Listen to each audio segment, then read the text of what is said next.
or was it certain groups and was the intention talaga ni former President Duterte linisin?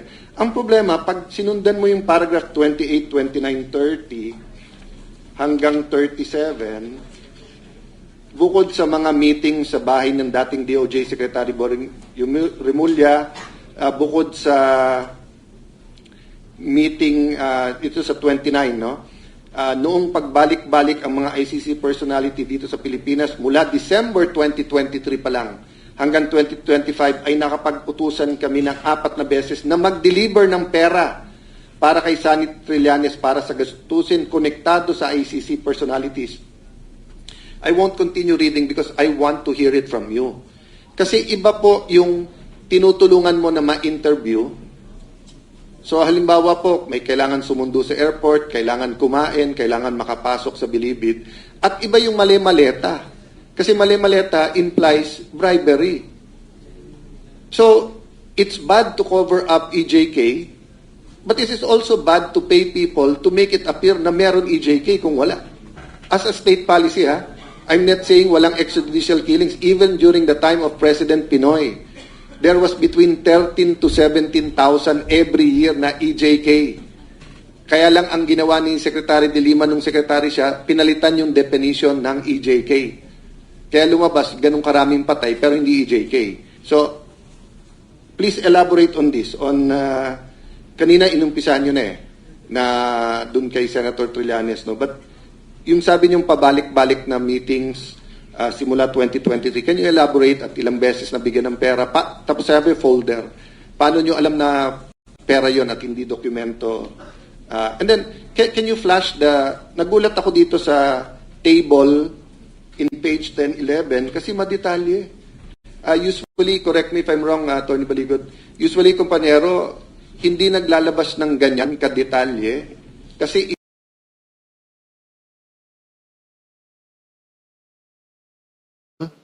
in page 10-11 kasi madetalye. Usually, correct me if I'm wrong, Tony Baligod, usually, kumpanyero, hindi naglalabas ng ganyan kadetalye kasi isa lang dyan mali. Although this is not the actual na ano naman, 'di ba, na nag-duty, this is the schedule. But usually, hindi naglalabas ng ganyang kadetalye.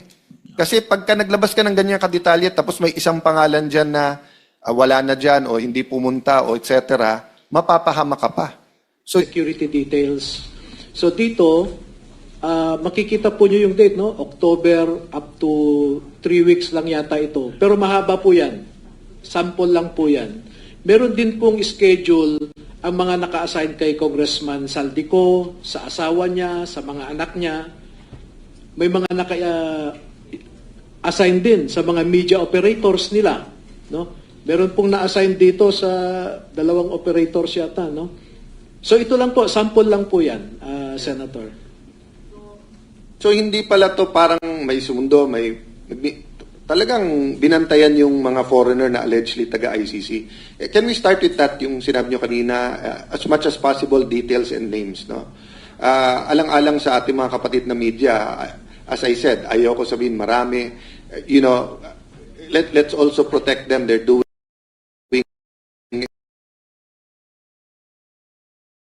We start with that, yung sinabi nyo kanina, as much as possible, details and names, no?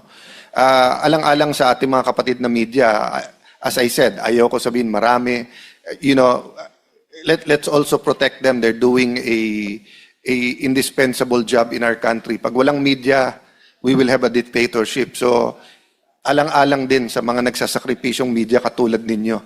Yung mga operators na yon, kung mababanggit nyo, banggitin nyo. Para 23, si Mark po yung nag-handle ng 1 month po siya. Bali assistant po siya ng ICC. Bali siya po yung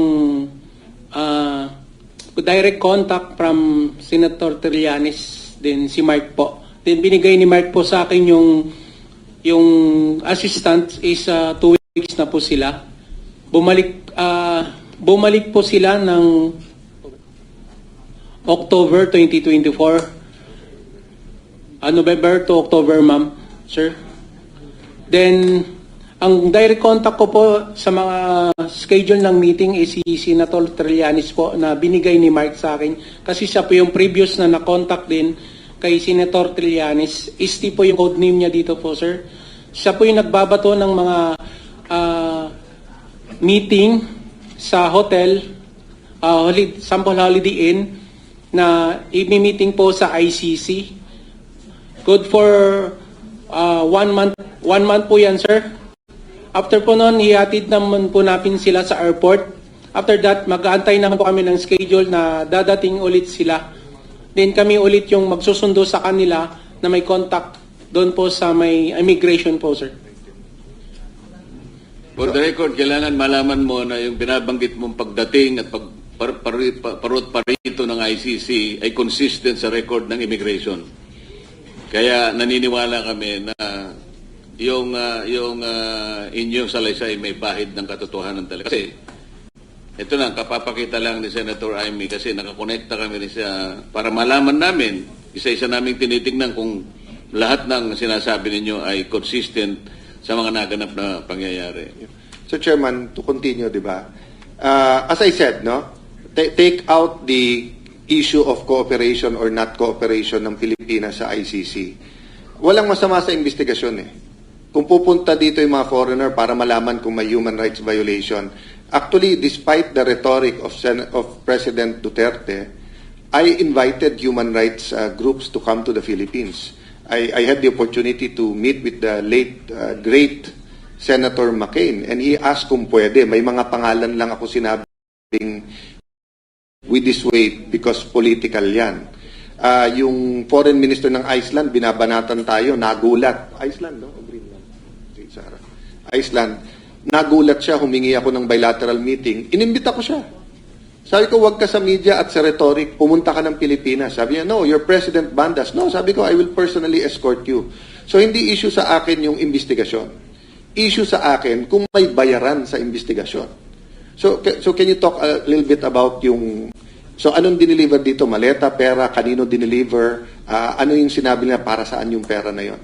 Pangkain lang ba o pang gasolina yon or what? No? Kanina umpisahan nyo na di ba? Your Honor, yung ibang team po yung nag-deliver. Ano yung sinabi niya para saan yung pera na yon? Pangkain lang ba o pang gasolina yon or what? No? Kanina inumpisahan nyo na di ba? Your Honor, yung sa ibang team po yung nag-deliver ng pera. Sa amin po, nag-a-assist lang po kami nung ICC. I think po, yung ICC, nabigay na po siguro yung dapat ibigay sa kanila nung nag-serve po kami sa kanila. Pero kanina may nagsabi no, na meron kay Senator Trillanes. Remember? Yes. Tama po ba? Meron po, sir. Bali, go ahead ako, po. Go ahead ako po, sir. Nakapag-deliver po ako kay Senator Trillanes sa 86 Security Ojeda. Ay, sorry, sir. Sa 86 Security Ojeda Street sa Quezon City. Kumbaga, ano nang Magdalo yun? Headquarters po ng Magdalo yun, sir. Anong dala mo ulit nun? Yung una ko pong dineliver doon, paper bag na malaki, siguro nasa 5 to 10 m yung laman nun po, sir. Ako rin po mismo yung nagbuhat noon. And then pangalawa? Tapos yung pangalawa po, 6 na po na maleta. 6 na po? 6 piraso. 6 na po. Okay. 6 na. 6 piraso okay. na maleta po. Maliit, medium, or... Halo-halo po, sir. So, 2 beses. Dalawang ikaw. beses. Tapos, Sir Tube, so ang sabi mo naman kanina, ang personal knowledge yun naman yung pagpapalit naman sa dolyar. Yes, Your Honor. Na dineliver din kay? Binigay po namin kay dating speaker po yung Okay. dollar. But ang sabi niya, or sino nagsabi na para kay Senator Trillanes or sa ICC din yun? Na ano lang po namin, Your Honor, kasi before po dumating yung ICC, 2 weeks before po na dumating yung foreigner or ICC, yun po yung papapalit namin ng dollar po. Okay. Thank you. Malinaw, Mr. Chairman. Salamat po, Mr. SP. Alam po ninyo kung bakit dinidistinggi ni SP Alan ang mga bagay nito. Kasi may naunang pahayag na po ang Pangulo natin. At alam po ninyong lahat ito. Alam din ang ating mga mamayan. Ang una niyang sinabi tungkol dyan sa ICC in relation to their intention to get the former president Nung hindi pa sila nakukuha, sabi niya, we cannot cooperate with the ICC. The ICC has no more jurisdiction. We cannot assist the ICC in any way, in any shape, and in any form. Ganun po yung sinabi niya. Ngayon, lumilitaw po sa inyong mga pahayag ngayon, individual and collective. Ang mga ahensya ng gobyerno at mga operators ng gobyerno, direktang tumulong sa kanila. Hindi lamang sa pagbibigay ng kanilang tirahan, pagbibigay sa kanila ng mga taong kakasangkapanin kung sinong kakausapin, meron pa silang driver, meron pa silang security na kagaya ng ginawa ninyo. Ito'y kahayagan lamang na hindi totoo yung naunang pasabi na hindi nakikipag-cooperate ang pamahalaan sa ICC. Kayo na po nagpapatunay ngayon. Hindi sila magpapalit ng ganong karaming pera from Philippine peso to dollar kung hindi napunta sa kanila yung mga yun. Sa makatwid, may tirahan na nga sila, libre na nga sila sa kanilang mga anumang gastusin na maaari nilang gamitin dito sa bansa, kung ano yung gusto nilang, kung sino gusto nilang kausapin at imbestigahan, para mapagtibay nilang ginagawa nilang investigasyon sa kanilang bansa, tayo pang gumastos sa kanila. Yun ang lumilitaw ngayon. So, kung ginamitan sila ng pera, paano natin masasabi na ang investigasyon na ginawa nila ay sang-ayon sa batayan nila? Na dapat sana silang humanap at hindi sila ang tinulungan pa na humanap. At ang humanap pa ay mga kilala ninyong tao na kalaban pa ng dating Pangulong Duterte. So malinaw po na wala talagang objectiveness kung ang pag-uusapan ay yung pag-uusig sa dating Pangulo. Ito ngayon ang iniahayag sa ilang bahagi po ng inyong pagtestigo ngayon. Balikan po natin yung 14 Nara Street. Mr. Chairman, just last point sa ICC. Nakalagay kasi sa Article 127 ng Rome Statute, a state may, by written notification addressed to the Secretary General of the United Nations, withdraw from this statute. The withdrawal shall take effect 1 year after the date of receipt of notification unless the notification specifies a later day. So 2018 tayo, kung hindi ako nagkakamali, umalis, 2019. Okay. Nag-withdraw tayo 2018, nag-take effect 2019. I was Secretary of Foreign Affairs. Hinahanap ko yung eksaktong article din sa Rome Statute na dapat i-authorize ng court yung investigation within that year, no? So kung 2023 pa lang sila nag-iimbestiga, that is a violation. Ito ang problema. Halimbawa kay Senator Bato, hindi siya makapunta sa local court para sabihin may violation ng Rome Statute. Samantalang sa Pangilinan versus Cayetano, sabi ng Supreme Court, kapag ka-unconstitutional yung treaty or yung application ng treaty, ay masusunod constitution natin. No? So, lumayo tayo ng konti, pero same effect ng corruption. So, I just wanted to put that on record, Mr.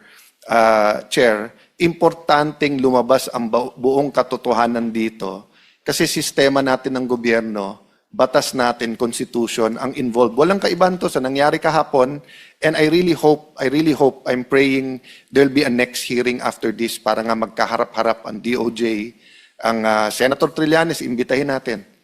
I'll defer now to you, Mr. Chairman. Thank you.